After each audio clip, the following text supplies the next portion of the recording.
All right, we are live. Ladies and gentlemen, boys and girls, brothers and sisters, welcome to tonight's debate between Bev TryThinking and Ryan Anderson. The topic for tonight's debate is open, but will center around geometry, and the format of the debate is as follows. We will have a 10-minute opening. We will then follow that up with a 10-minute rebuttal, a 10-minute direct question session, a 10-minute open discussion, and then we will be taking questions from you, the audience. Now, I am going to do my best to collect questions from the live chat and also Twitter. I have Jared 82 Productions in the live chat to pick up some questions for me to ask the speakers. I'm going to try to ask each speaker an equal number of questions, but we'll see how that goes. I cannot control that, but we will do our best. So before we actually get started, I am going to give our speakers a chance to introduce themselves. So we will start with you, Ryan. Please introduce yourself. Tell us who you are, what you do, that kind of thing. Thanks, Reds, for having me. I appreciate it. As this kind of came about, I mentioned to Bev that I've never done a debate before. I'm a fan of the realm. I've watched a lot of content and videos. I am a chef. I'm not a mathematician. I'm not a scientist. I don't operate a YouTube channel, and I'm not active on Discord. This came about for me through Twitter, and following a handful of the flat Earth opponents and proponents. Been making my way through all the different debates and whatnot, and listening with as much of an open mind as I can to something that is interesting to me. In a nutshell, kind of me. I'm 100% new. This is my very first appearance on a stream ever. So thanks for having me. I appreciate it.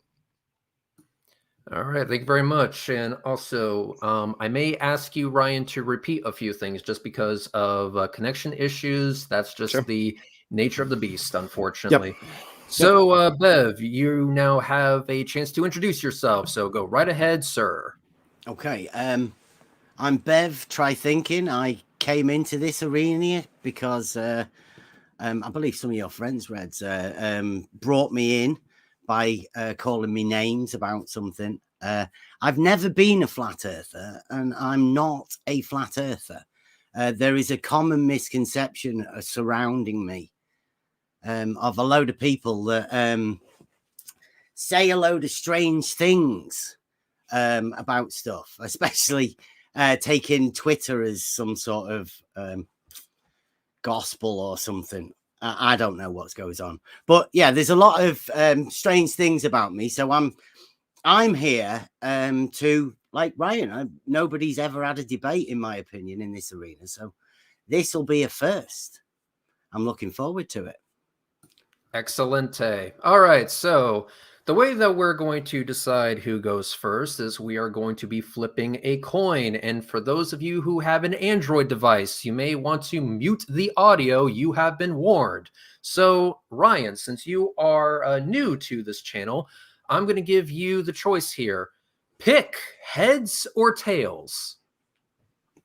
Tails. Okay, Google. Flip a coin.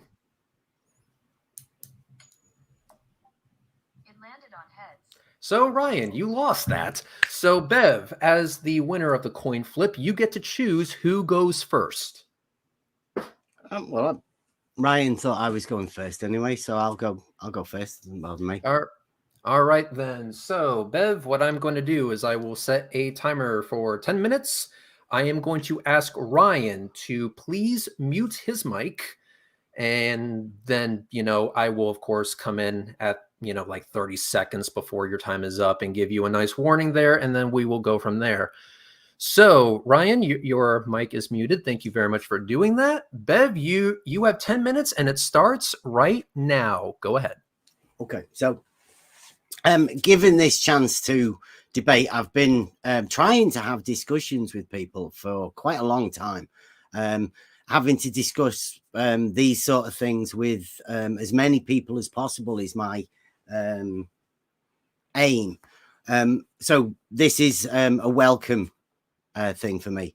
Now, I believe that I have talked to most of the people within this arena to try and find where people are at, and that's part of the discussion that me personally TryThinking is after, to see how people's minds work. So I could say I'm not a flat earther, but this particular debate that was asked by Ryan, he asked for to go over the question: does science more accurately support a flat, non-moving Earth or a spherical, rotating Earth?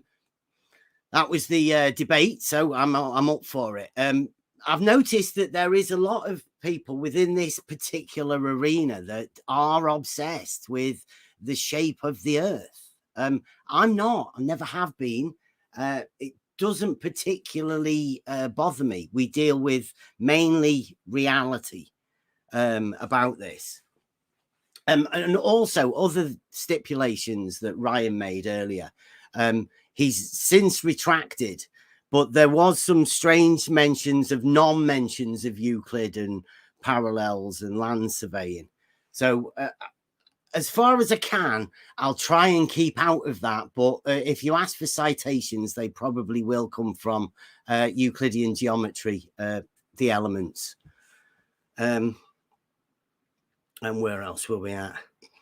Oh, and in these debate things as well, I know you're going to have some sort of a poll and whatnot, who wins and loses, but that's not my aim for these discussions. They should be presenting arguments so we can then discuss the arguments in the rebuttals for afterwards. So that said, I think you may have heard some of the arguments that I do bring about this. So you've heard the one about all horizontals being parallel. I explained that to Reds, although they didn't think it was an argument. So I will repeat the whole thing again. Is that if all horizontals are parallel to the plane of the horizon, then all horizontals will necessarily be parallel to each other. It's a geometric fact that statement can be made. Now, the conclusion from that would be that all horizontals are parallel to each other, which would be the argument, the two statements with the conclusion being all horizontals are parallel. But along with that, within land surveying, that is how we measure an elevation change, right? So that's a little bit of backing for that. But to keep in line with the science, does science more accurately? It depends what the understanding of science is. I'll give you my understanding of science, right? Science is it's knowledge, but it's the acquisition of knowledge. It's the process that goes around that and how you communicate that so somebody else can repeat what it is that you use to gain that knowledge in the first place. So in saying that, science more accurately supporting something seems a little bit of a strange thing, but I mean, I will go with it.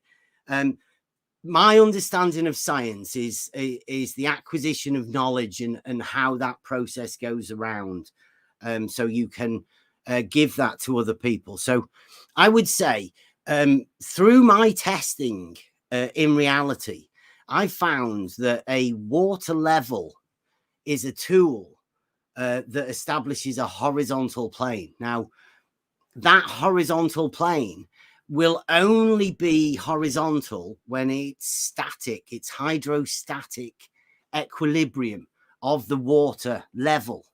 So that implies no motion allowed within a water level. If I do have a video we could go to, one of your mates, whatever, showed that if there's any motion, the the levels of the water don't remain static. They change when you spin them. So no rotation, because it wouldn't remain a horizontal plane were there any motion. And to back that, I would also say the same for a plumb bob. Plumb bob is a tool for establishing a vertical frame of reference, perpendicular to the water level, but a completely different tool. But that also goes the same. If there's any rotation, a plumb bob will not be in the vertical position. So these are things that we actually know and we can all prove in reality. And that would go to show that this is how it works. This is how reality goes.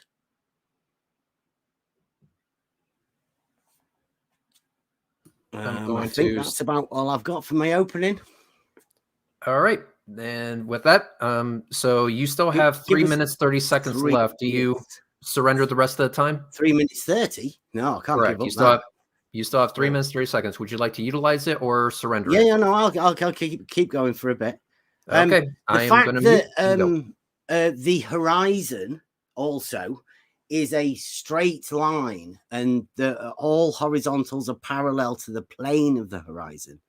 The horizon over water, which would be considered to be the true horizon, is what links the horizontals to the plane of the horizon, which we all know that the horizon is horizontal, and that very fact is a water level. Again, it is the tool for establishing that horizontal plane, and only when there is no motion, i.e. a hydrostatic, will you have that. So the only way it's possible to have a horizontal horizon would go with the fact that the water level is the tool for establishing a horizontal plane. Again, stating that there is no motion. Yeah, that'll do. All right, understood. And I will go ahead and stop your clock now, and I will go ahead and reset it. All right, so I am going to now ask Bev to mute his mic. In fact, I can just do it myself. There we go. Ryan, you will have 10 minutes for your opening. I do want to politely just remind you that this is your opening, not necessarily a direct rebuttal to what Bev just said. That will come in the rebuttal phase. So with that, 10 minutes is now yours. Go ahead. Appreciate it, Reds. And again, thanks for hosting. I can't say enough times I'm not a streamer. So if I look like a potato or my coloring's all off, I apologize. I don't do this as often as either Bev or Red. So it's nice to be, for listening to you guys for as long as I have, it's nice to actually be taking part of it. To not rebut anything, we'll get to all of that. What I wanted to accomplish here is, to talk to somebody who,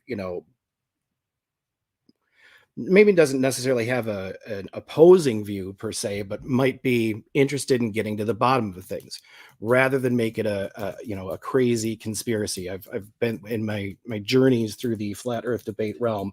I've seen some true knuckleheads. There's your hip hop hippies. There's your Spursky-mos. There's your Russian vids, not to name anybody by name. I'm not calling anybody out, but just, there's people that can articulate points and there's people that can't.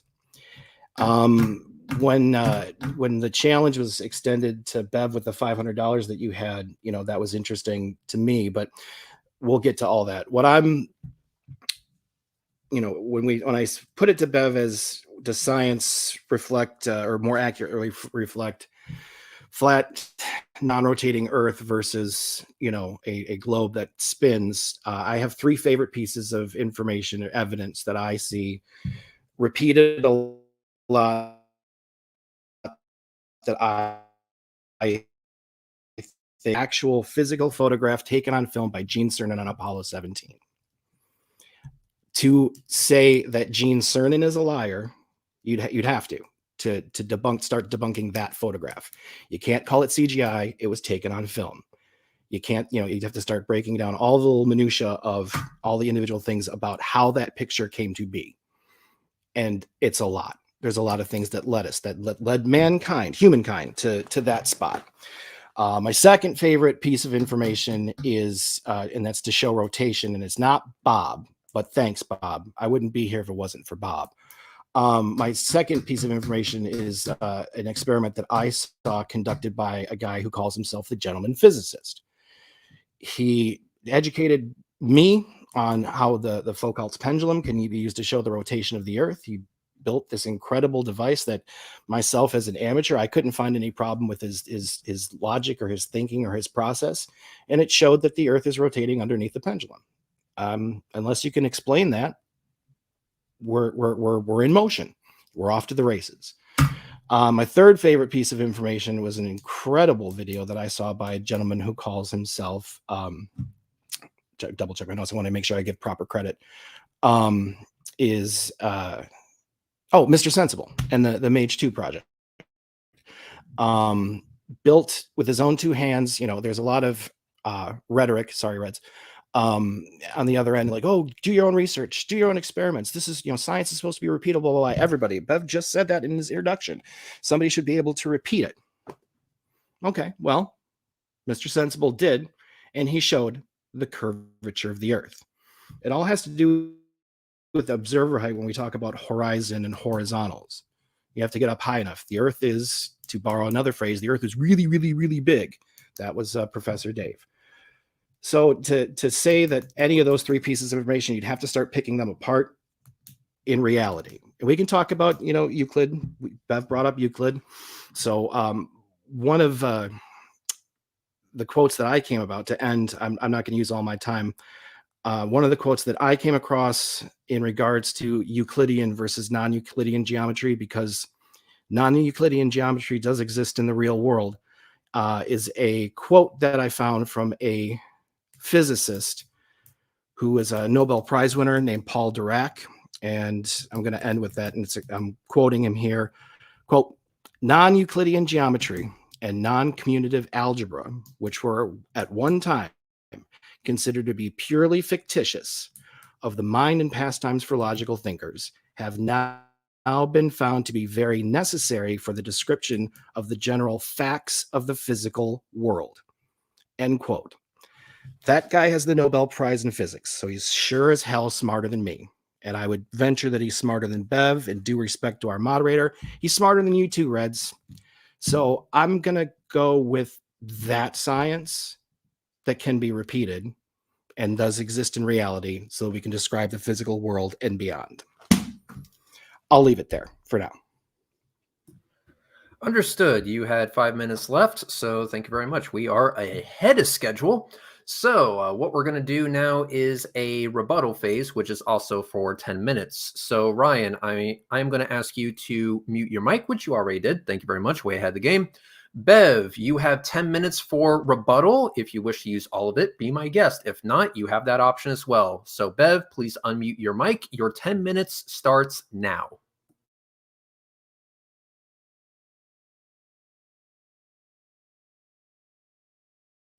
Bev, if you're talking, no one can hear you. Your mic is still muted. Oh, there you go. There we go. All right, I will reset your clock. Your 10 minutes starts now. Okie dokie. Right. Well, his opening, Ryan, your opening was about a lot of different people that are not me. So I won't address that. And I don't think I've ever talked to the people that you named there either. So I wouldn't care to say about any of their positions or anything. I wouldn't know that. I do have here that you mentioned the gentleman physicist and a Foucault, that it was a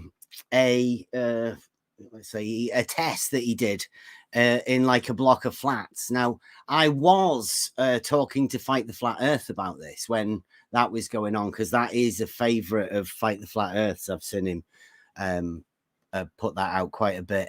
Now, Fight the Flat Earth said that you can, with that, position yourself exactly on the Earth with just the plumb bob. And he's told us that he, in a tweet on Twitter, before he got banned on that account, that he has taught his children how to actually do this, position themselves precisely on the Earth with. So what Fight the Flat Earth has gained from what that guy did in a block of flats stairwell has led to some confusion, because I'm pretty sure Fight the Flat Earth is talking shit when he says he can do that. He's never explained it. He's never made a video about it. He said he was going to do that for himself on a block of flats somewhere, but that's never turned up, and he's never got to do that.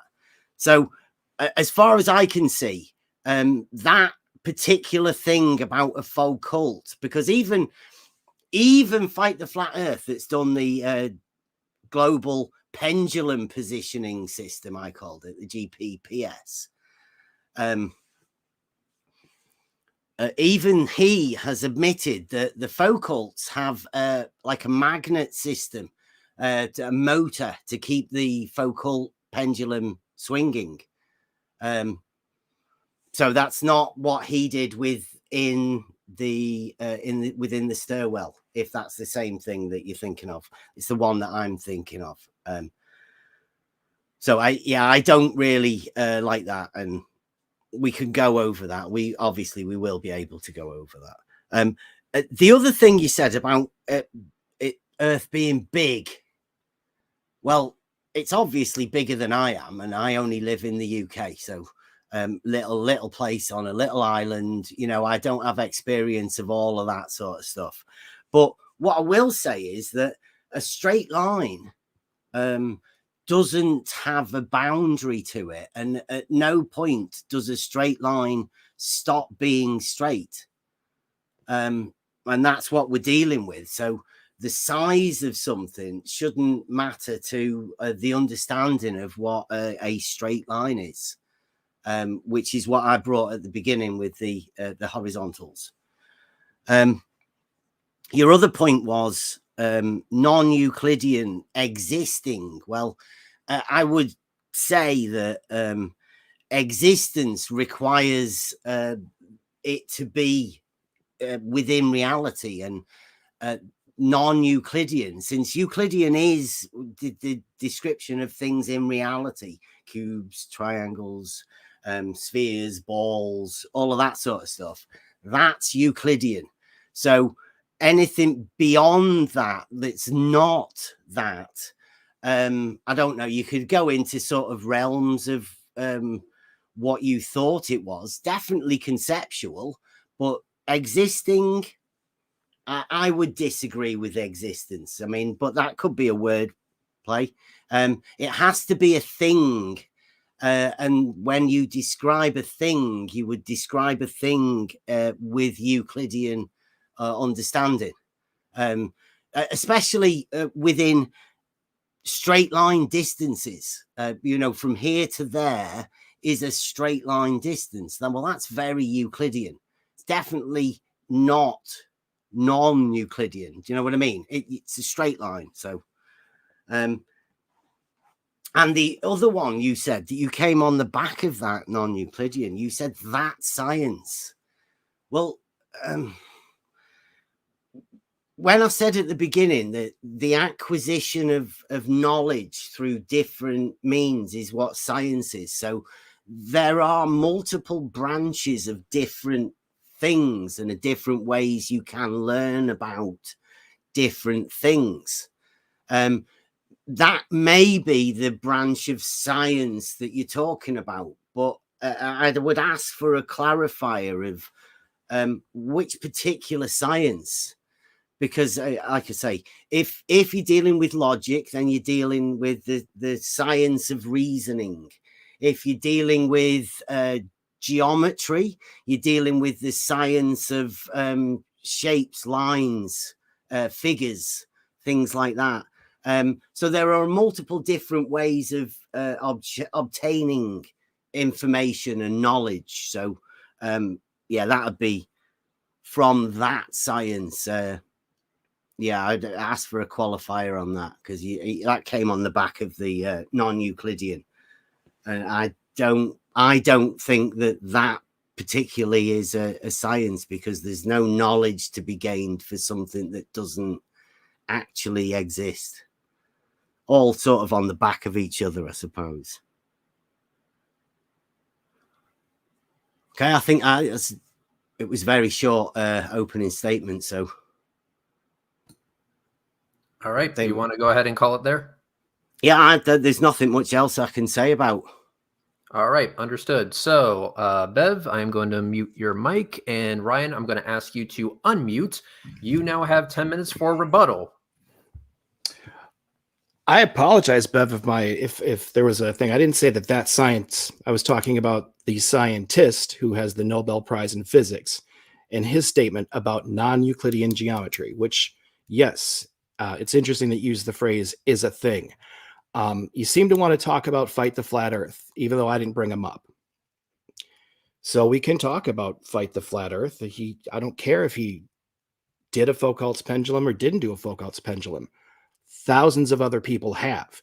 So when you talk about your definition of science, where it's something where it's the striving for knowledge that we can all understand and be repeatable and that we can all use, you don't get to go through and cherry pick, well, I like this one and I like that one. We all know, like you have a thing for Euclid, but it's interesting that just now you folded in the word sphere into Euclidean geometry, which to my understanding isn't. Euclid better than most people. You have a kind of a thing going on with Euclid, which is fine. This is why I wanted to talk to you about this, because Euclidean geometry exists in 2D space. Every resource that I've gone through, math papers and so on and so forth, it's Euclidean geometry exists in a 2D plane. We can talk about, the horizon being level as much as you want, but to try to fold a sphere into Euclidean geometry and all horizontals being parallel and lines not being straight, yeah, let's talk about that, because spheres are non-Euclidean geometry. If you draw a triangle on a sphere, that's non-Euclidean geometry, as far as I can tell. And again, not a mathematician. I don't think that you're a mathematician either.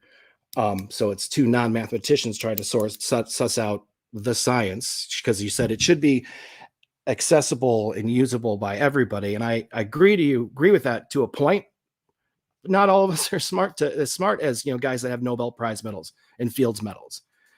But when we, look at the world around us, there's observable things that show that that your horizon at observer level, appears to be flat, because you can't see that far. So you go up higher. Science supports that. You can change those things to get to a point where you can make a different observation, and you should keep observing. You should, like you say, you should try thinking. And so to say only this is really putting yourself in a box. And I'll you made a point that my intro was short. I didn't think I needed that much time to point out the fact that, you say you're not a flat earther. You said it 4 times already.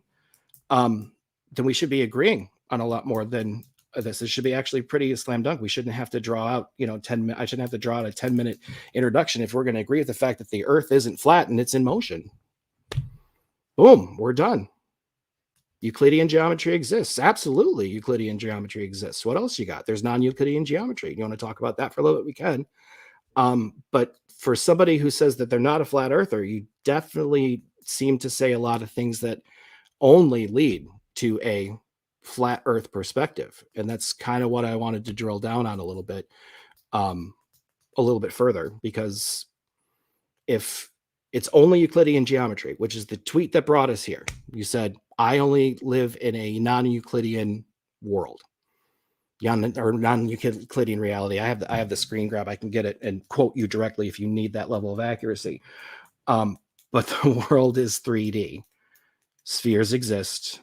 you said so, and you kind of folded spheres into Euclidean geometry, which is, from what I understand, that's something you didn't like, especially in the streams that I've heard in listening to you communicate that. And if I got you wrong, I mean, I apologize up front, but it seems that today, for the first time, you're saying that spheres are part of Euclidean geometry. Can you suss that out? Can you make that a little clearer? I'd appreciate it. All right. I'm going to go ahead and call that pause. You want to relinquish the rest of your time? Yeah, that's fine. Okay. I am going to make a modification to the order. I said that there would be 10-minute direct questions after the opening and rebuttal phases. I'm actually going to flip one ahead of it and do a 10-minute open discussion instead. I think that will actually get us somewhere. So, Ryan and Bev, I am going to reset the clock for 10 minutes, and you guys will just go back and forth. And Ryan, I will ask for you to start, and Sure. Bev, for you to unmute your mic. So 10 minutes between you guys starts now. Go ahead. Sorry for clicking my pen. Bev, do you want to clarify that now you think spheres are part of Euclidean geometry? Let's start there. Okie dokie. Spheres are definitely part of Euclidean geometry. They always have been. They always will be. And I've never said any different. I live in a 3D reality. I've always said that. Have you ever heard of book 11 in Euclid? Have you ever looked at Euclid, the elements? I have looked at the elements. I've looked at the axioms. I haven't, but that's as far as I got. Yeah. It goes definitions, axioms, propositions. Book 1 deals with shapes of like triangles and squares and stuff like that. And then it progresses. Book 3 is circles, and it keeps going, and they do prime numbers and stuff like that. And then book 11 is the solid geometry, where it goes into 3D. And then they start again with the definitions. And I'll give you definition 14, book 11. A sphere is a solid figure described by the revolution of a semicircle about its diameter, which remains fixed. So a sphere is defined within Euclidean geometry. So it has to be Euclidean. Okay.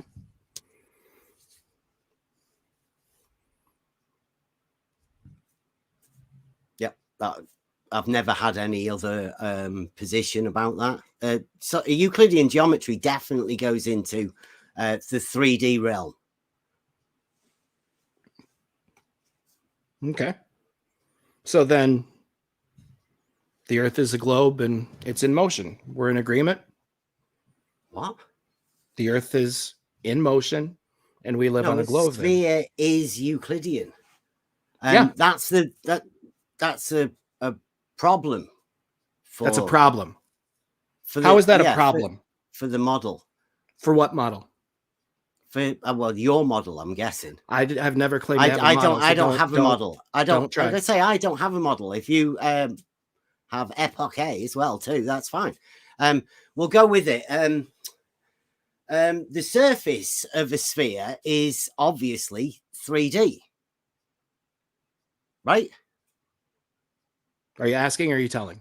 No, I'm well, a sphere is 3D. So the surface of the sphere has to be 3D. That's the bit that you look at, right? Mm-hmm. In reality. Yep. And so that is a Euclidean shape. A Euclidean sphere is a 3-dimensional ball. In reality. Okay. Yeah. Okay.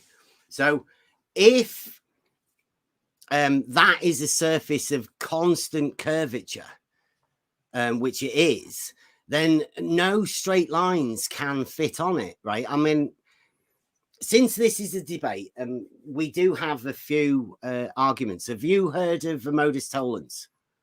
Mm-hmm. Okay, right. Well, it's set up an if-then statement, right? So we would say if the Earth is a spherical object, P, then the surface of liquid water must curve.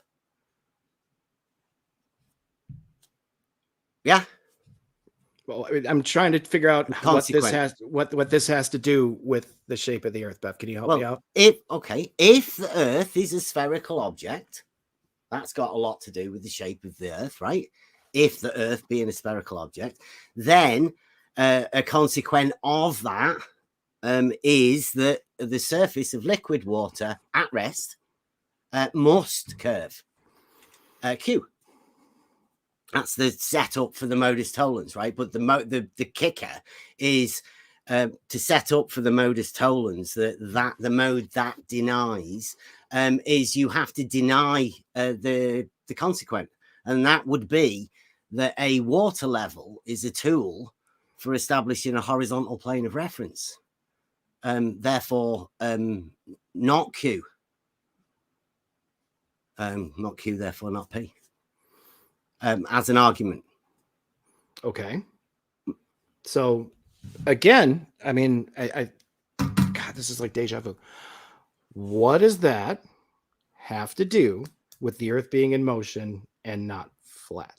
Well, the only way a water level can establish a horizontal plane is when it's static, hydrostatics, no motion. And also it's a horizontal plane, denying curvature. So you are a flat earther? No. We use the you can't have it both. Sorry, but hang on. I'm sorry. Measure the elevation. Let me stop you there, Bev, because I apologize. I didn't ask from the outset. Do you wish to be addressed as Paul, or do you wish to be addressed as Bev? I have conflicting information. Is it Paul or is it Bev? Whichever you prefer. You call me Bev. Whoever is telling you to do that is. I'm asking you right now. Okay, well, my name is Bev TryThinking. Please address me as Bev. Okay, I'm sorry if that offended you by asking. I don't know why you asked that. It's to be polite, thing, jackass. We can do this two ways, man. Either way, if you want to start nipping away, I apologized at the front and asked how you'd like to be addressed. We've never spoken before. So I apologize if that offended you by asking how you want to be addressed. But back to the question, because I want to know, you can't have it both ways. You can't keep saying that horizontal is flat and all parallels. I didn't say that. I've never said that. Okay. All right. I'm going to jump in here with 3 minutes 17 seconds remaining and say, I guess we can move on to direct questions. Sure. Okay. I'm going to give Bev the honors here. So Bev, you may ask a direct question of Ryan starting now. Go. How are you feeling? Are you okay? What, in life or? Well, no, just in this debate, right? Do you understand that you saying that the surface of the sphere being 3D has already got you a lot of heat, let's say? I didn't say that, Paul. You said that. Bev. Oh, yeah, sorry, Bev. Sorry.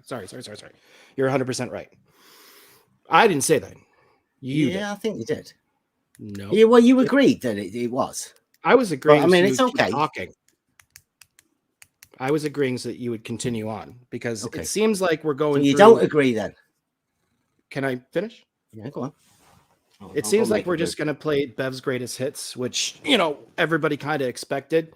You're not a flat earther, but all the things that you put forth so far have described the Earth as flat based on your interpretation of Euclidean geometry.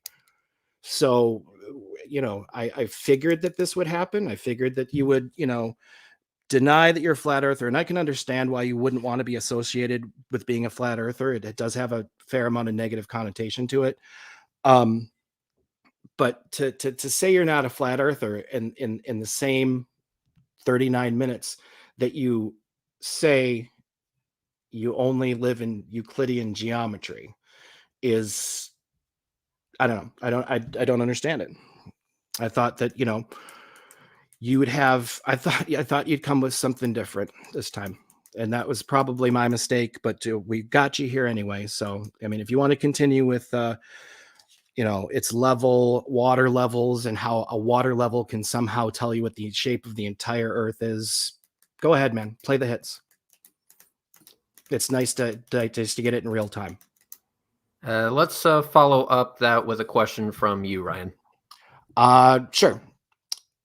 My first question is, can you explain to me what you use the hashtag model affliction? What does that mean to you? Does it mean that those who support a globe Earth model are somehow afflicted? Brilliant. Yeah, it means that instead of you being able to think clearly about something, instead of holding this epoche, right, where you hold no judgment until you make the argument or whatever, that it seems so hard for people to lose the model, even down to the fact that when you think of the horizon, right, when you look at the horizon, you know that horizontals are parallel to it, but you cannot get rid of the model, and you implement some sort of a curvature there, but it becomes hard for you to talk about it because I mean, how do you do that? How do you talk about something that's so obvious as the horizon being horizontal, and try and tell everybody there's some sort of curvature to it?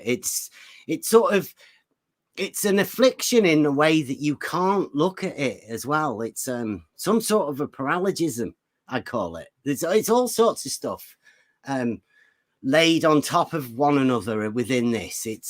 It's deep. You have to talk to a lot of people, because I think a lot of people don't see the contradictions that they hold when this model affliction takes place. So yeah, that's why we use the model affliction, to make people aware of it. It's a real thing. Troubles a lot of people, causes a lot of confusion. All right, Bev, it is your turn. Please ask your question to Ryan. I don't know. I don't know. I don't want to trouble you anymore. I think you look like you're troubled, Ryan. I don't. Well, I'm sorry Seriously. that you think I'm troubled, Bev. I'm really not. I'm trying to listen to things that I've heard you say before. I'm sorry I can't comment on the way that you look, because in our agreement you were supposed to have your camera on this whole time. It won't work. You forgot. No, it won't work. I don't know. Well, then why did you agree to your camera was supposed to be on? Because I don't know. If he'd have come on Discord, or he had a Discord channel, then it would have been easy. I could do that for you. I just can't do it with your this camera app. works. Your camera works on Discord, but your camera doesn't work anywhere else. Got it. Yeah, it says the browser doesn't accept it. It needs to be shut down, but I don't know where it is to shut it down. I'm not. Technical difficulties genius. I'm going to interrupt. Technical difficulties are kind of irrelevant. It wasn't a problem up until this point. It should be a problem now. I'm going to go ahead and Ryan, give you the last question here, and then we'll move on to questions from the chat. So Ryan, please go ahead and ask a final question to Bev if you have one. I do. I'm trying to figure out the best way to phrase it for Bev. Let's do it this way, Bev. If Euclid is realized, as you're fond of saying, and the results of your test are at odds with a globe Earth, wouldn't this mean that you are indeed a flat earther? Well, again, I can't be a flat earther because I have a proof it's not flat. Right? I know. I've done land surveying. I've got a certificate. It's on my wall. Once you know and you have the knowledge that it's not flat, then you cannot be a flat earther. I mean, I'm the one that asks every flat earther I ever see, how do you deal with the contradiction? And they say, what contradiction? And I say, the contradiction that it's not flat. Literally, it's not flat. It's a misnomer. So I have never been a flat earther, and I never will be a flat earther because I have a proof it's not flat. I showed it to Reds last week. Horizontals being parallel. Said that to you at the beginning. That's how they measure the elevation changes of the land. So I know for a fact it's not flat. All right, we're going to go ahead and get onto some questions. So I'm going to ask this one at a time. Sure. So first question from Ennis Sherlock, which I assume means no shit Sherlock. Question for me. Red's rhetoric. How long until you start losing it? LOL. Dude, I already fucking have. Next question from Sly Sparkane. So Bev is not a flat earther, but he says the earth is flat and doesn't move. Did I miss something? Bev, could you clarify for Sly Sparkane? I didn't say it was flat. I said it's not flat. Did you say that the earth doesn't move? I said in order for a water level to be static, hydrostatics, that and a plumb bob, there has to be no motion. Yeah. All right. But for those tools to work in reality. Do those tools work in reality?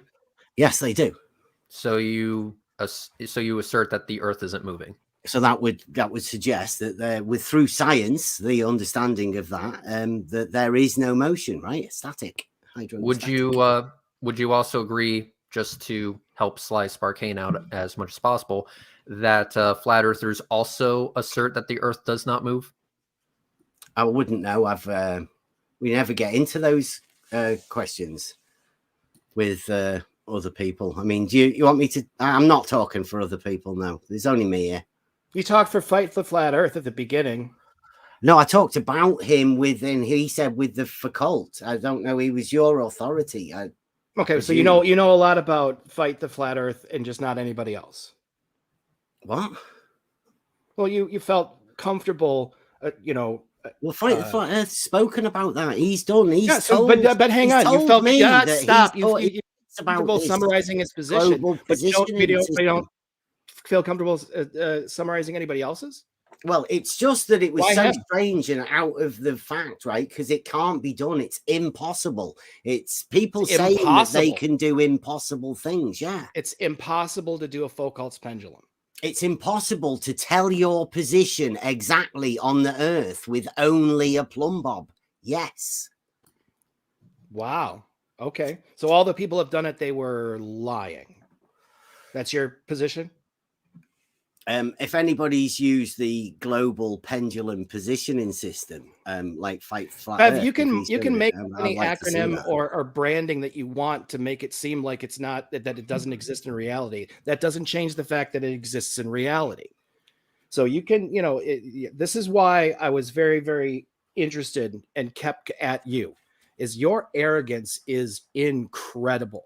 And if you truly wanted to encourage people to try thinking and to realize Euclid and to open their eyes and have a place of like community where people are welcome, you might do a better job if you were nicer to people and weren't such a fucking snob about your knowledge. Nice over there on the level. Sorry, very nice group of people. Really? Yeah. Okay. I'll take your word for it because I'm not active on Discord. I'm not going to start. I'm definitely not going to start there. But what I do see is your words that you have the ability to edit before you send on Twitter. And if that is your indication of what's nice, sorry about it, man. You might actually want to, be a little nicer to people. Might further your ability to realize Euclid. My Twitter account's out there. Anybody can have a look at any of the tweets I've made. Yeah, they can. Yep. All right. So the next question is for Ryan by somebody by the name of David. All right, Ryan, what was your goal coming into this discussion with Bev? I didn't really have a specific goal in mind because I didn't know what. I mean, there was a little bit of hubris on my part because I thought maybe this would be the one opportunity where Bev, changed his shtick a little bit. And clearly he didn't. I also thought that he would adhere to the debate guidelines that I put as a first opening volley, and he had a problem with having Euclid and land surveying off the table, which I understand if that it was a negotiation, but he agreed to everything else and he hasn't done any of it. So I that was my dumbass fault for not being a seasoned debater. Like, I'm clicking my pen. I apologize to the chat again for that. That was kind of a dumb thing to do. I don't do this all the time. Maybe I thought this would be the one time where we heard something consistent from Bev. We have something with some integrity from Bev, and we haven't. Bev is playing the hits. And I mean, that I didn't think that it would go any different than that. I had a hope, but that again was that was a complete rookie mistake. I should have known better. That Bev was just going to get on and say the same stuff that he says for how many hours a day on his Discord, that he's spams with every reply on his Twitter. Yeah, his Twitter's open. If you guys aren't familiar with Bev's Twitter, it is a gold mine of contradictions, hashtags, and a spamming a link to a Discord. It is, if you're ever feeling blue, which I look blue, check out Bev's Twitter. It's a laugh riot. Neato. All right, moving on. We are going to go to Harry Warp. It says a first quote about Foucault's pendulum. I'll just ask the question because I think that's going to be easier. So, Bev, do you reject Foucault's pendulum because it's not a perpetual motion machine? It's got a motor in the top of it. Yeah, but is that the reason you reject it, though? Yeah, it does, Ryan. It does. They all do. So the fact that the pendulum cannot remain swinging on its own, that would be a reason to reject it, just to be clear, correct? No, a plumb bob swinging on its own is a plumb bob, right? It's vertical. It establishes vertical, and it only establishes vertical when there is no motion. So you can't add a motor to it and then go, oh, look, there's obviously motion. It doesn't logically work for me. That sounds illogical. Okay, so the motor being added is the reason that you reject the piece of equipment itself, correct? No. When I came here at the beginning, it was about does science more accurately represent a flat and whatever non-motion? Well, a plumb bob being plumb vertical is one of those things that I cited at the beginning. So all the Foucault pendulum is one of those with a motor on it to make it move.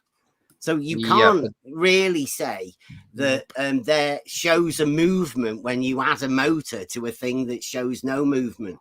Is only vertical when there is no motion. All right. So let me just rephrase the question then. Is it your belief that the addition of a motor is skewing the results? What results? That the path of travel of the pendulum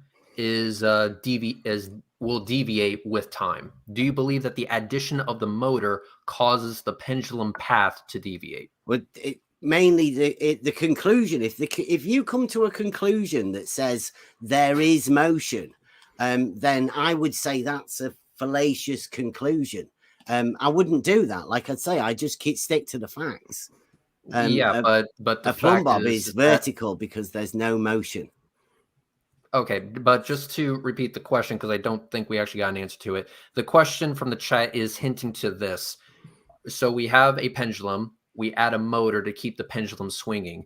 Do you believe that the addition of that motor is skewing its path throughout the day?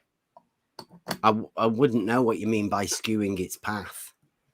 Understood. It's just causing a motion. Yeah. Yeah, understood. And then we'll. Oh, Ryan, you had something. So I just wanted to add, but the Foucault pendulum does not have a motor in it. the true one. And somebody in chat pointed that out. I'm sorry, I didn't. It scrolled past. But if you do a Foucault's pendulum, a motor is not required in a Foucault's pendulum, and you can triangulate your position on Earth using the results of the data. That's pretty straightforward. There was no motor in the gentleman physicist's pendulum. All right. See, you've got that from Fight the Flat Earth, or from No, I didn't. Told Fight the Flat Earth. Don't tell me where I got my stuff. I didn't get it from Flight the Flat Earth. I watched. You say you I can watched the video. triangulate with a pendulum. Anybody can if you know trigonometry and geometry. I can't. I didn't go that far with my mathematics education. But if you want me to tag somebody in who could explain it to you, I absolutely could. At a later date, no doubt we might be worth going over that. But I'd say that's impossible myself. Why do you think it's impossible? Just so I can fully prepare. Because, like I say, a plumb bob just establishes. You keep calling it a plumb bob. Let's just stick with the same language so we're communicating clearly. I said a pendulum, a Foucault's pendulum. Well, like I say, I think the Foucault pendulums have a motor in them. They do not. Would you like a source? Well, I have Fight the Flat Earth as a source. He's not here, and remember, you didn't want to talk about anybody that I mentioned as just in passing. Like amongst the sources. I mean, I bet Reds will tell you Foucault's have a motor in them. Reds, would you say that? Not all of them. There's some really big ass ones that don't. Thank you. So, I guess motors. The next one. Yeah, let's move on to the next one. Okay, so Ryan, this is for you. I think you already answered this question, but I'm going to ask it anyway from someone by the name of Mr. Top. What is your experience debating just entirely? Is this really like your first go at it? This is my first go at it, like a true, like, let's talk about, openings and closings and whatnot. As far as experience related to, I did speech in high school, but that was more dramatic and extemporaneous speaking. In my working life right now, I host a show that's a competition show. So I'm not uncomfortable speaking extemporaneously. I don't debate. I think it's clear that this is, I wish I could have done better. It's my first time. But as far as debating and whatnot, I just kind of have seen quite a bit. I did my research. This reference might date me, but I tried to come correct. But as far as saying I will argue with somebody about a topic, I don't have a lot of experience doing that. I didn't do debate in high school or college or anything like that. That being said, I honestly, when Bev agreed, and he's sticking with this I'm not a flat earther kind of performance art that he's doing, I we should be agreeing more. But for somebody who's not a flat earther, you do say a lot of flat earther stuff and you hang out with a lot of flat earthers. So if it walks like a duck and quacks like a duck, I gotta say it's a motherfucking duck. Understood. All right. We have another question. Some good I people. I didn't say anything about their character. I was talking about whether or not they were flat earthers. Yeah, well, actually, most of the people I hang around with, to be honest, aren't flat earthers. So I'm sure that there's some on every side, Bev. It takes different strokes to move the world. Mm-hmm. Understood. All right. Moving on to the next one. So Bev, very straightforward question from Batman. By the way, Batman, huge fan. Thanks for saving Gotham many, many times. Fuck the Joker. Anyway, Bev, what is the shape of the Earth? I don't know. Ryan, what is the shape of the Earth? What I've learned, what I see with evidence done by smarter people than me, and I go back to my first thing that I like so much, and that's the picture taken by Gene Cernan on Apollo 17. It would appear that the Earth is not flat and is in motion. Excellent. All right. So next question, Bev. What tests have you performed that conclude that all horizontals are parallel with each other, not just the horizon? We did the realizing Euclid test. Me and Spot On last year. Can you explain that? Can you, because I'm not familiar, I haven't seen the results of your realizing Euclid test. Can you explain it to me as somebody who doesn't know? Well, basically, a water level is obviously a tool for establishing a horizontal plane, and it has points at either end. So one point and the other point, the two ends of the tube. So within Euclid, you could say it's very Euclidean. The straight line is the shortest distance, or is that which lies evenly between those 2 points, the two extreme points of a straight line. So the line is literally just the shortest distance between those 2 points of the water level. So what we do, and what we did was, in order to realize Euclid, we went to book 11, proposition 1, which was the statement that no straight line can lie partly within a plane and partly without it, right? It can't leave the plane once the straight line's within the plane. So what we did, we got 2 water levels of 400 meters, because obviously we'd been given the Ruhif numbers by the mathematicians on the globe geometers, let's say. They gave us the drop numbers. So we made 2 400-meter water levels, and what we did was we overlapped 200 meters in the middle. That showed that all of the levels of this water level lie on the same plane. So both of the horizontals lie within the same plane. Now, you could lift one of them up a bit, and then they would be parallel. So it goes to show that all horizontals are parallel to each other geometrically. We are going to be doing it again with some additions to the perpendiculars, just to check it again this coming year. All right, Ryan, if nothing else, I'll move on to the next question. Next question. All right, next question. All right, next question for Bev. Actually, I'll ask this question to both of you. Ryan, where does the sun go at night? To the other side of the earth. All right, Bev, where does the sun go at night? Away.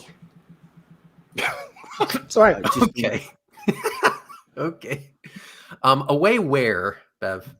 Away To from your sleep. position. Obviously, it's nighttime wherever you are. You're talking about relative position for you.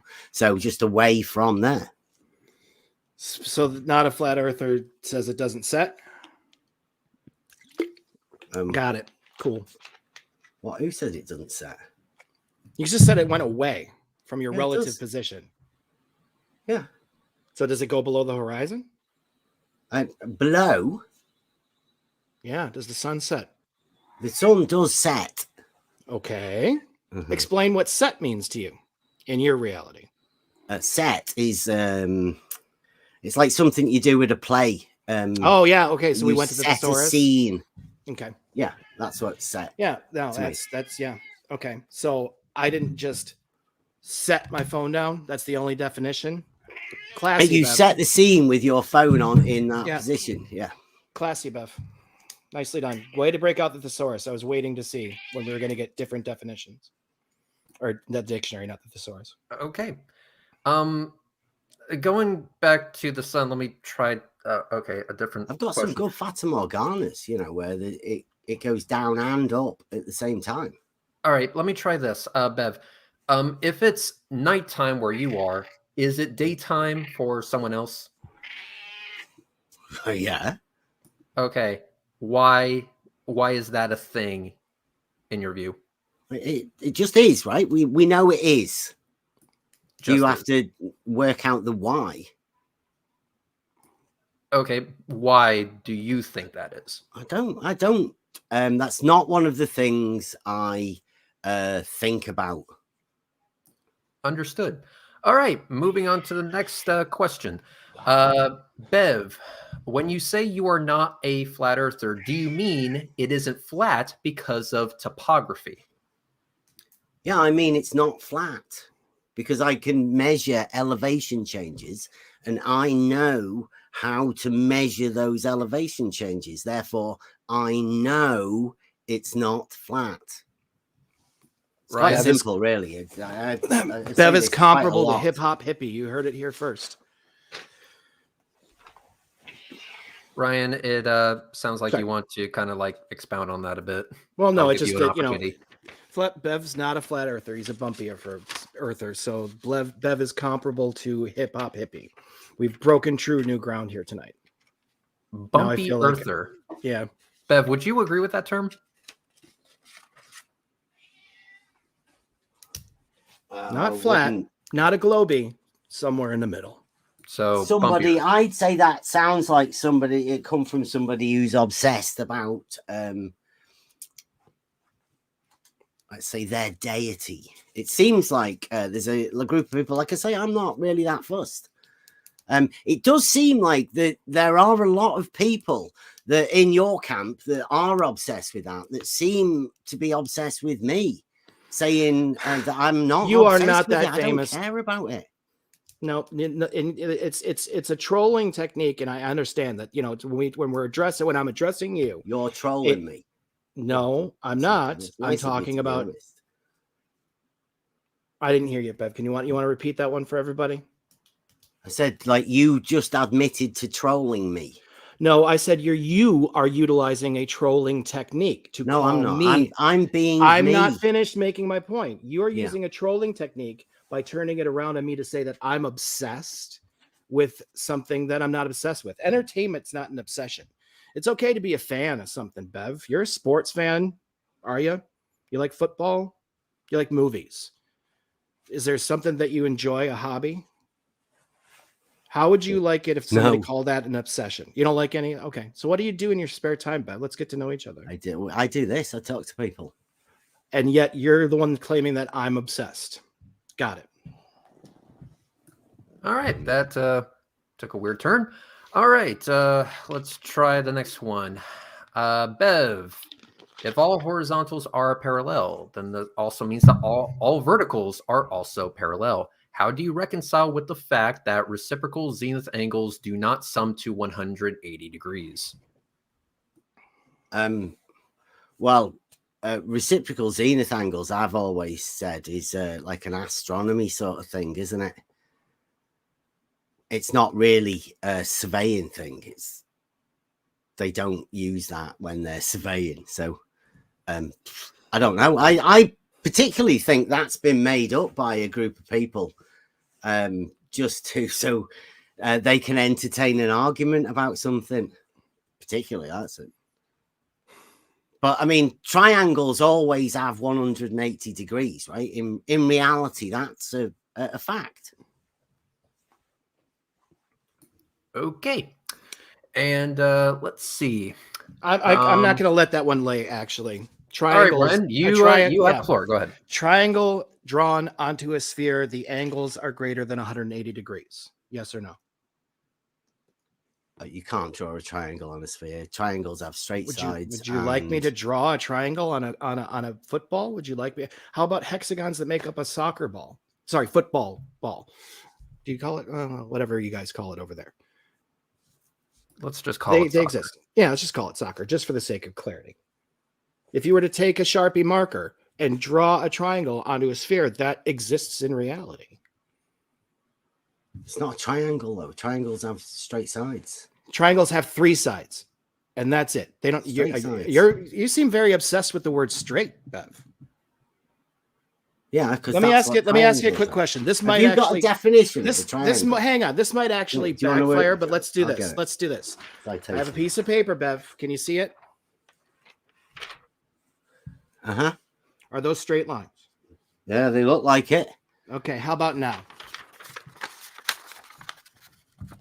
It looks like you've curved them. Okay. Are they still straight? No, they're curved. You curved them. I'm going to let that one lay. Understood. Can I just give you a definition? I will. It is within Euclid. You wanted citations. Within Euclid. Yeah, within Euclid, of course. Yeah. So this is rectilinear figures are those which are contained by straight lines. definition 21. Trilateral figures or triangles by 3 straight lines. That's a triangle definition, Euclidean geometry. Do you have another definition, seeing as that's what you're trying to cite? I mean, Sure. When you draw a triangle onto a sphere, I mean, those lines are still straight. You're still going from point A to point B to point B to point C to point B back to A. But it's very interesting that you a lot of accuse people of obsessing, and that is your trolling technique, that we're obsessed. But Euclid was 2,300 years ago, right? Give or take the dates. Absolutely. Yeah. Genius, wasn't it? Yeah. So you think that nobody else did any further mathematics or geometry beyond Euclid? It just ended there. We're like, nope, we're good. Everybody go home.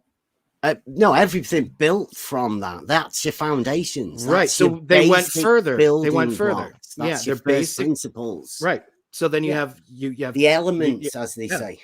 Okay. So Gauss, Dirac, Einstein, Kepler. These guys are all not as smart as you.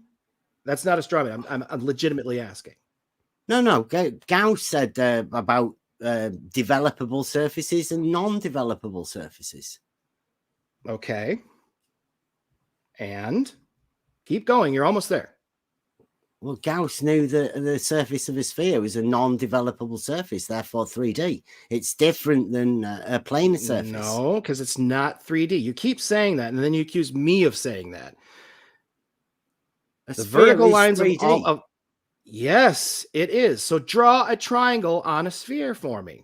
You're supposed to have your camera on. I would love this. I would love to see this. There's no straight lines. I can show you where the angles are measured. I wish I could put my camera on, because I've got a model here to show you exactly where the angles are measured between the planar surfaces on the inside of the sphere. Quick question though, Bev. And just to talk about, because you mentioned your camera again. I've seen some of your YouTube videos that are pulled from Discord. Jolly good. You don't have your camera on there. Just something I want you to do. When I go on the whiteboard, of course I do. Okay. Yeah, so it works. You've seen me on the whiteboard, have you? It works, doesn't. Okay. Well, in my videos, have you seen me on the whiteboard? I guess it just decides for itself. Have you seen me on the whiteboard on my videos that I do? No, because I'm not obsessed. This isn't all I do. Okay. Well, so for somebody who's obsessed, this is all you do. I do go on the camera on my whiteboard, yes, to explain. Okay. All right, things. Neato. Cool. I'm going to stop it right here and move on to the next question. All right, Secret G, please ask Bev the following. If the Earth's topography is... okay, so this is the question. Is the Earth's topography on a flat or curved surface?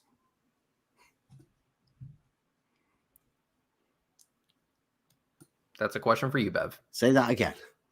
Is the Earth's topography on a flat or curved surface?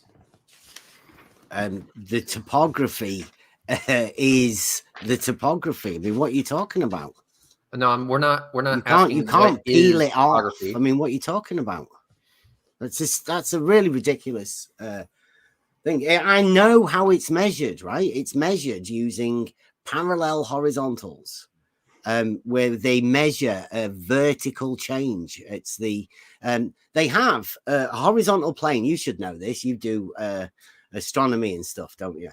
You have what you call an azimuthal plane, which is like, if you imagine that's X and Y, the 2 dimensions, and then the other axis, the other dimension is the vertical, the Z, which is perpendicular to that XY plane that you've set. You call it the azimuthal, people call it level, other people call it horizontal plane. Okay, I don't believe that actually answered the question. To be fair to Secret G here, who was the one who answered, who asked the question, I'm going to try this one more time. Is the Earth's topography on a flat surface or a curved surface in your view? Neither. It just is what it is. When I look at it, I just see the topography. I mean, come on. So go up higher. What? get a better perspective. Try thinking and see what would happen if you did like what you wanted to go back to the Foucault's pendulum. Let's go back to Mr. Sensible. You go up high enough, you see the curvature of the Earth. Can you comment on that at all? What do you mean, the curvature of the Earth? I think think It's really strange. You I mean think what you mean the land, the Earth? Land. Yeah, I The mean, planet. like what? Oh, You do realize you're living on a planet, right? Yeah, you are talking about Big E then, right? Because Big E? when I consider and I hear Earth, I hear like soil, stuff you plant seeds Okay. in. Well, And the water is separate to that. Okay. And to me, you both exist in reality on the planet Earth, right? Okay. So are you denying that there's other planets? Or this is going to go in a weird direction if you're going to deny that. Well, no, like I said earlier, a water level is a tool that establishes a horizontal. Yeah, So, it does. Yeah, you're talking about the little ball of air, the little bubble of air in a level. Yeah. No. We're talking about a tube filled with water. Oh, okay. That's a what water level. Yeah. Sure. Right. And so you stretch those out, and one goes from one place, and the other one goes to another place. Now, they're both at the same level, the same even altitude. At your 400 meters, how much further do you think it would need to go before you registered just 1 degree of curvature? Where would the curvature be if they were both 69 miles even away? Altitude? Would one of them drop relative to the other? 69 miles away, yeah. What you would have at one end of the water level lower? Yes. A slope to a water level? No, the curvature of the Earth. I'm struggling to understand that. Have you ever dealt with anything practical, like with a level? Practical with a level? Yeah, I have. That doesn't Right, matter. Actually, it doesn't matter whether I've done it or not. It doesn't matter if I've done it or not. Hang on. That actually leads us to the next question. Yep. Sorry, somebody by name of Ray. So this actually does lead us to a good question. So Bev and Ryan, I'll ask you both this because it'll highlight a few things. So Ryan, I'll ask you first. Sure. Why do ships disappear bottom up and eventually out of sight? As a follow-up to that, if you go across Lake Erie to look at the city skyline of Toronto, you'll see that the bottom of the towers are obscured. Same thing for the Chicago skyline. You can see the bottom of the towers obscured, but the top will be poking over the horizon. And also, shameless plug here, the same thing is seen in my Tampa Bay blink test. So why, in your view, Ryan, does that occur? Why can we see the top of the towers but not the bottom? Why can we see that sailboats disappear bottom up and eventually out of sight? In your view, why does that happen? From what I understand, that's the curvature of the Earth. And there's an area that I haven't spent too much time, aside from listening to the debates and having it explained to me by people that know it better than me, is refraction. And I know that you have to account for refraction, especially over water, especially under atmospheric conditions, weather, and all that kind of stuff. So, I mean, it's because it's curving away from us. Understood. Bev, same question. Well, it's definitely not because the water level in the distance is lower. And it's definitely not because there's a hump of water in the middle of the two. I would say it's got something to do with the compression, perspective compression, something to do with that. And also with that, what you call the Fata Morgana layer over water anyway. That's what. So your answer would be perspective and atmospheric conditions. But for what? Why boats disappear? Bottom up and eventually upside, yes. Well, they disappear into a band above the water, as I've seen. A band like a rock band? Yeah. Like sets at a plane. No, it's like it's not fun when it gets done to you. Like a horizontal layer, right above the horizon, where you might imagine there's a horizon there, but it being an apparent position, you don't really know. And there's a weird place there. I mean, if you've got these cameras, P1000, P900s, or anything like that, and you get a chance to do this, you'll see it for yourself. We've got fantastic footage. My son takes some of the best Fata Morgana sunset footage there is on the internet. We've got quite a few of them now, specialize in them. So yeah, we've got a fair bit of this sort of footage where stuff disappears both down and up in the distance, and it gets inverted as well. Some really strange stuff happens. All right. As a follow-up to this, I was told to play something, so I will be doing that right the hell now. All right, so let's see. I am now sharing my screen. You all should be able to see it, when it pops up. All right, so I have been told just to let that play. What we see here is a tanker ship. As you can see, we cannot see the bottom of said tanker ship, but we see that the tanker ship is indeed there, just not the bottom of it. It appears to be blocked by, water, which obviously is below the ship because the ship is sailing on said water.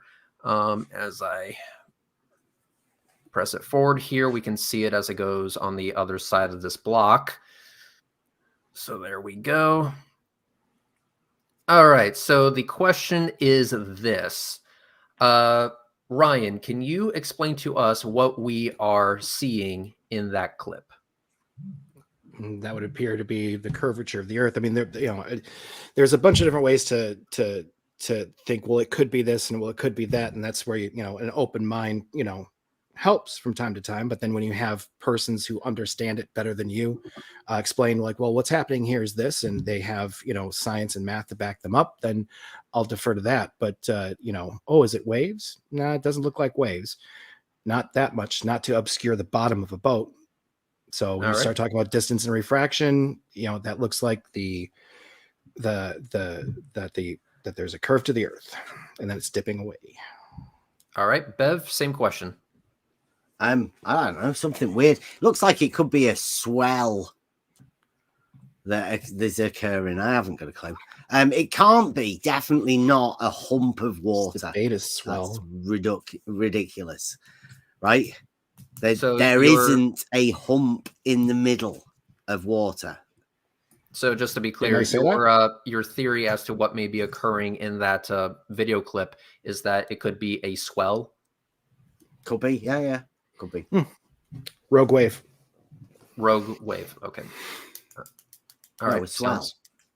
No, this debate swell. You're right. Nice. That was pretty funny. Okay, cool. All right. I'm going to ask 2 more questions, and then I'm going to go ahead and allow both of you to make a closing statement, and then we will call it a day. I do want to apologize to all of you who did ask a question, but I did not get to ask your question here, mainly because there's only so much brain damage I can tolerate. So let's go ahead and get to the next question. All right, so the next one is going to be, let's see. Bev, can you please explain to us what the law of perspective is? The law of perspective, not got a clue. What is perspective in general to you then?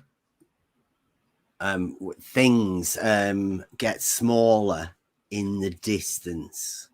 Their actual size doesn't change.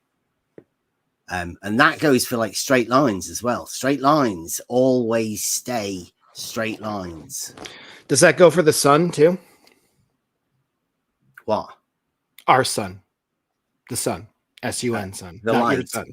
The light in the sky. No, the size of the sun. You said when something goes further away, it gets smaller. It's a light in the sky. Sorry? It's a light in the sky.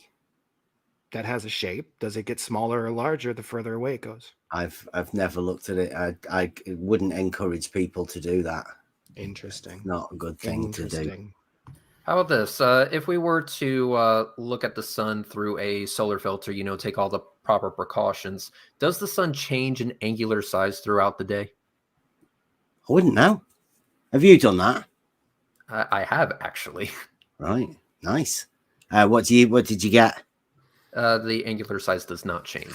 But would you agree with those findings? What do you mean? That Would you you said that? Yeah, I agree that you've just told me that they don't change. Okay. If I were to observe the sun, which I did, let me just tell you what I did. I had a Nikon P1000 with a solar filter, same zoom level throughout the Good entire cameras, day. them, aren't they?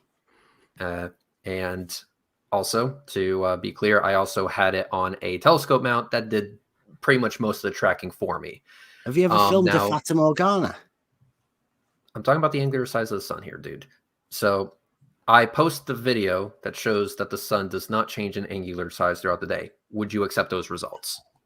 What the? Did you actually measure the angle between them? No, I didn't measure the angle. What was the I angle? measured it. There's a size. There's a portion of the frame that it takes up, and that portion did not change throughout the day. Would you accept those results? Well, what was the size of the angle? I didn't measure the angle. I just told you that. Well, I can't agree to you saying that the angular size didn't change because you don't know what that angular size was because you never measured the angle. So it seems a little bit ridiculous. Cool. All right, moving on. So, Nito burrito. I can only try so hard. So anyway, that reminds me of a song. Tried so hard. In the end, it doesn't even matter. In the end, it doesn't even matter. Yeah, you're right. Okay, so Bev, last question. How does triangulation work?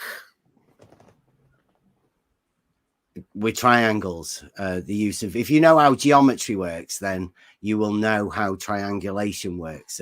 You have a position and you can use triangles to be able to position yourself exactly using the length of the side and the angle.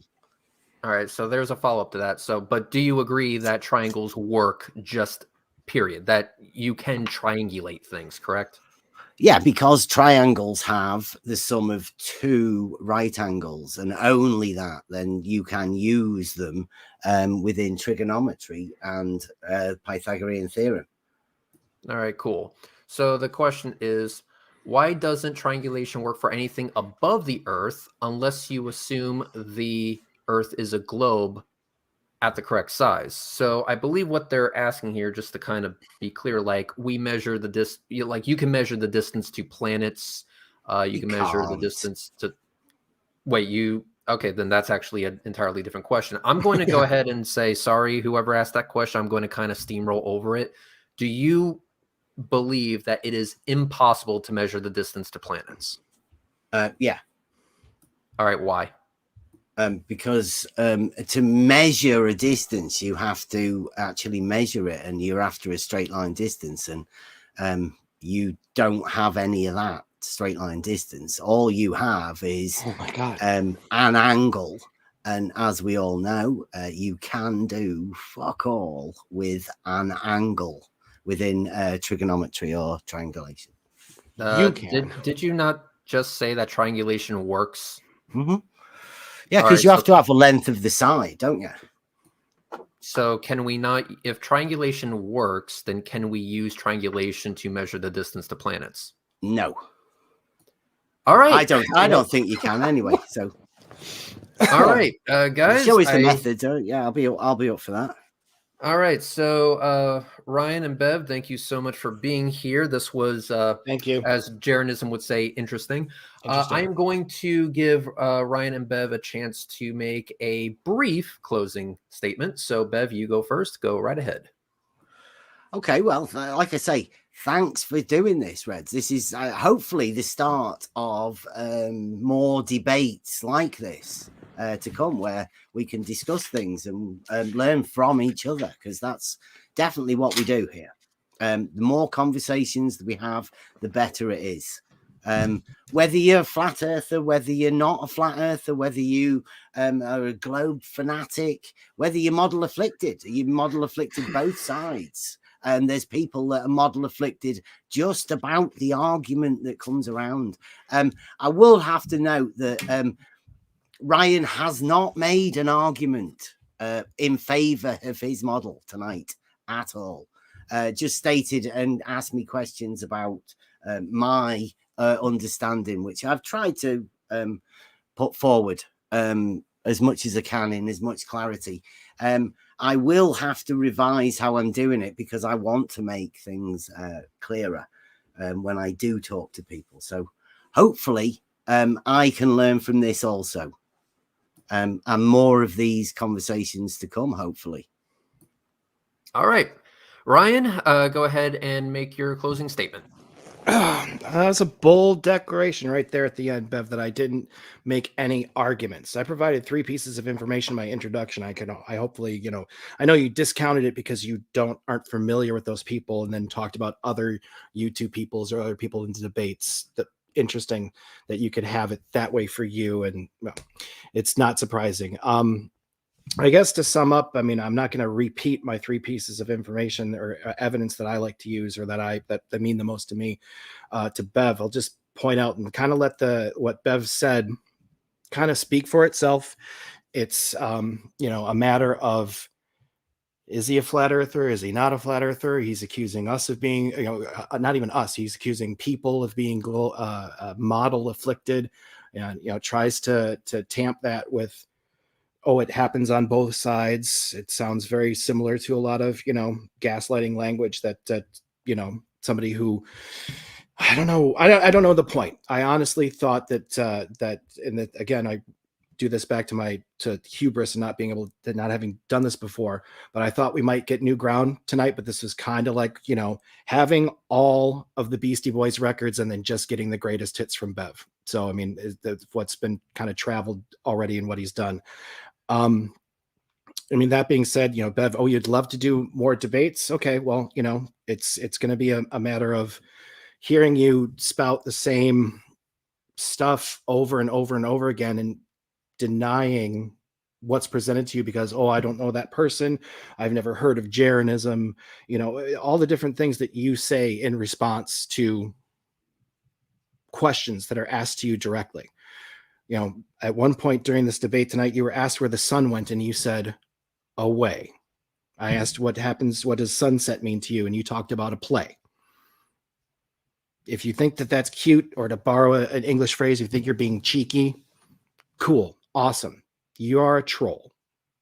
Everybody knows that. It's been said in the chat a couple times, why do people keep debating you? I think this is just another example of your intellectual dishonesty. Your attempt to brand Realizing Euclid, your attempt to brand, and I incorrectly called it your Discord. It's not your Discord. Thanks for playing the hits. I'm sure a lot of people had a nice stroll down memory lane, hearing the stuff again. I thought we could do something, more. But for a person who claims not to be a flat earther, you sure approached providing an argument for the flat earth tonight. So thank you. People will be breaking it down. Smarter people than us. So with that, I'm going to go ahead and end the show. So ladies and gentlemen, boys and girls, brothers and sisters, thank you so much for being here this evening.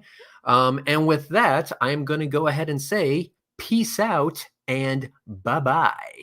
And we are out.